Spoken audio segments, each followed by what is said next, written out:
Hello mga kabentusan, dito naman tayo ngayon at tumawag na sa akin yung client ko na magpapamassage po pala siya na sa 10-yard hotel. Ngayon po ay hotel service po ako ngayon mga kabentusa.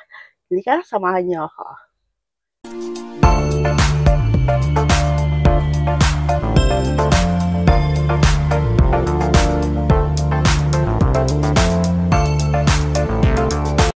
Ngayon po mga kabentusa, andito na ako sa 10-yard hotel kasi may magpapamassage pala sa akin.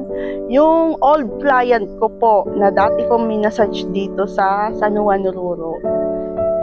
Sa 10-yard hotel mga kabentusa.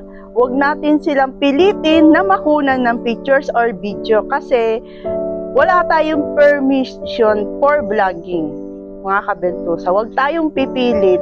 First, paalam muna. Kasi yan yung sinasabi ko sa inyo.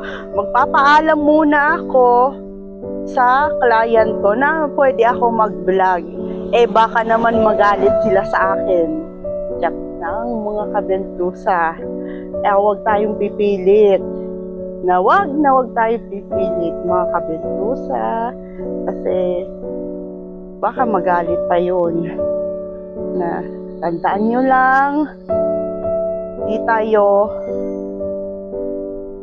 Hindi bawal dito ang extra service at bawal po ang mga ganyang any extra service. Bawal na bawal po yan mga sir. Diba? Yan yung pinapaalam ko sa inyo na yan yung isa rin sa pinakabawal dito sa massage. Yung extra service. Mga kabentusa. Kaya wait ko muna yung confirmation nila. Ngayon po ay andito na ako ngayon dahil nakamas po ako ngayon at magmamassage po ako ngayon sa client ko. Bali po, all client ko po siya, mga kabentusa. Kasi naka-face mask po ako dahil dito sa health protocol na to, mga kabentusa, dapat magsunod tayo. Dapat maka-face mask tayo mga kabentusa habang maghihilot tayo sa client natin. Kasi para hindi matipsikan si client ng mga laway natin, di ba?